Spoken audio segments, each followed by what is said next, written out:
Shalom. I want to start off by giving all praises and glory unto Yahweh, Bahashim Yahushai, Bahashim Racha Kodash. The one is unto the apostles and elders of Great Millstone. Much peace and love unto you brothers out there doing this work in truth and sincerity. And also peace and blessings unto the men, women, and children that believe of the hopeful elect. And the name of this lesson is going to be Reading Rough Righteous Laws. And Lord willing, I'll probably make this out of a series, just going through the law and reading the roughness of the law. Because in today's society, the laws of the Bible are considered, harsh, violent, according to this world. But see, the reason that it is considered that way is because this current world is evil. There's no true righteousness going on in the planet Earth, man. So, of course, the ways of the Most High is going to seem strange unto you people who wasn't raised in the way of righteousness, man, or have repented and learned about righteousness, And so I wanted to read this law, concerning a man and his wife, and just show you the righteousness of the Most High and the balance of these laws, man. Because amongst our so-called communities, so-called Black, Latino, Native American Indian communities, there's no true order and righteousness. There's no true judgment. There's judgment, but it's not righteous judgment. Our households, we don't have no true households. For the most part, we grew up in single parent homes, man. If not with our grandparents or in a foster home. We are jacked up as a people, man. But see, if Jake would turn to the ways of the Most High, these laws can clean up our communities overnight. But see, the Most High not going to let that happen. And Esau, most definitely, he don't want it to happen. Because that means that Jake going to turn from wickedness to righteousness, man. That means that there's an end to his kingdom. But see, Esau's kingdom coming to an end anyway, man. All right, regardless of what a 2/3 do. The Lord is looking for his elect in these times, man. And they gonna get it, But I ain't gonna rabble on too long, man. Let's read this law, and Lord willing, this be comforting and edifying unto you brothers and sisters. So this is the book of Deuteronomy chapter 22 and verse 13, and it reads, "If any man take a wife and go in unto her and hate her," right? Meaning he find an occasion against her, right? It's something about her that's off to him, He's suspicious about something, you know what I'm saying? His spirit is turned against this woman, right? It says, "And give occasion of speech against her, and bring up an evil name upon her, and say, I took this woman, and when I came into her, I found her not a maid," meaning a virgin. So this man, right, he's like, look, I had sex with this woman, right, intercourse, and I found out that she wasn't no virgin, okay? Now, the judges at that time, they will take the man's word and they will examine his words to see if what he's saying is true or not, Because you just can't, because it's like you, because you just can't just give a testimony, all right, and don't have proof or evidence of what you're saying, man. No, you have to show and prove, Just like in Esau course today. You need proof evidence, all right?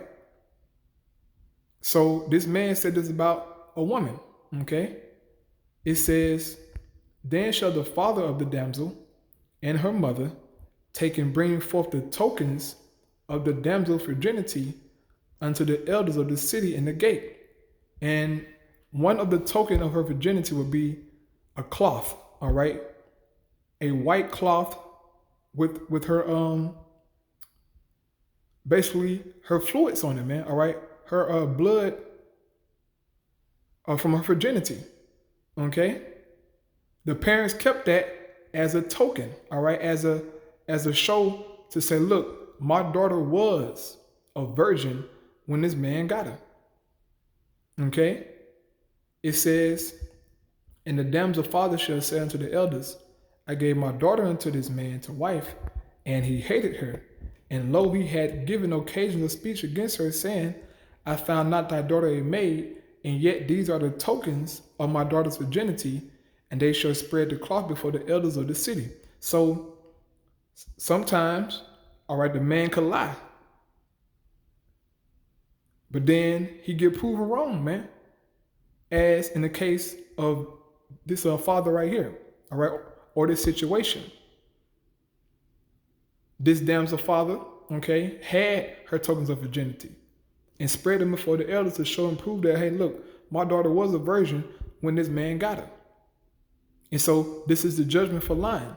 It says, and the elders of the city shall take that man and chastise him, meaning beat him for lying, man, for bringing a bad name on a virgin of Israel, okay?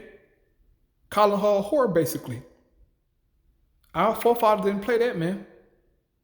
They did not play about their daughters being whores in the ancient world, man. That was serious business. And the Most High don't play that, okay? He don't play with a whoredom, all right? It says, and they shall immerse him in 100 shekels of silver and give them unto the father of the damsel, because he had brought up an evil name upon a virgin of Israel, and she shall be his wife.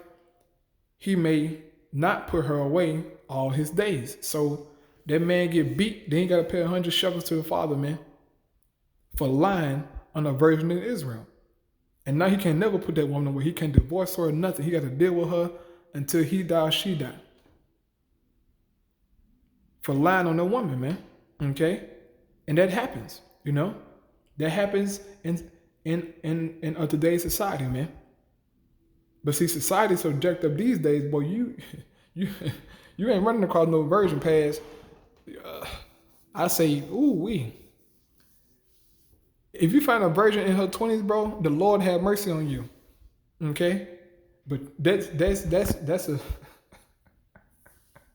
that's a slim chance, player. Not in Babylon. They start young, all right? So you can forget about that. But I'm just reading about, you know, these righteous laws, man, and how things supposed to be, okay? And so now, going to verse 20, it says, but if this thing be true, right? So if that occasion be true that the man said about the woman that, hey, look, I came into this woman and she wasn't no virgin when I had sex with her, bro. Somebody else been up in her, right? And you can tell that, okay? You can tell if a woman isn't a virgin or not. You can tell that. It says, but if this thing be true and the tokens of virginity be not found for the damsel, right? She ain't got that cloth. She ain't got those other things, man. To prove that she was a virgin, here's the judgment. Then they shall bring out the damsel to the door of her father's house, and the men of her city shall stone her with stones that she died, because she had wrought folly in Israel to play the whore in her father's house. So shalt thou put evil away from among you. That woman's supposed to get put to death, man, for being a whore. For playing the whore in her father's house. Okay, before she even got married, she was already having sex behind her father's back. And her parents didn't know it.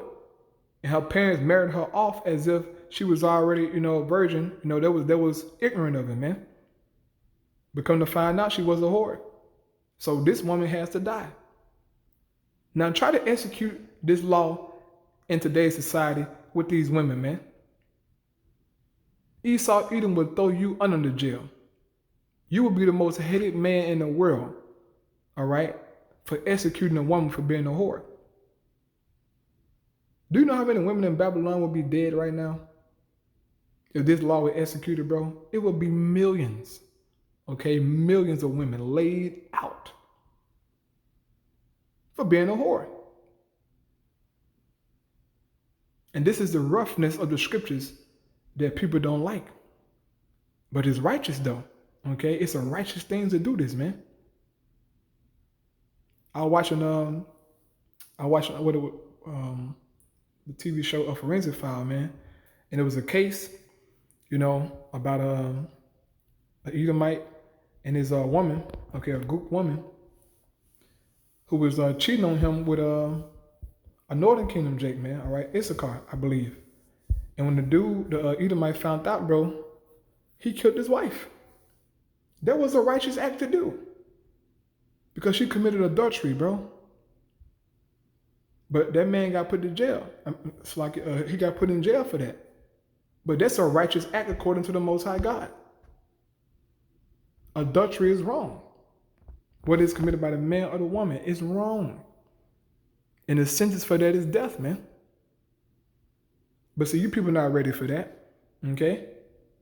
That's too harsh, right? That's too cruel. Give me a break, man. But Lord willing, let's sit down and edify to you, brothers and sisters. Once again, we give all praise and glory to Yahweh Shem Yahweh Shai. Shalom.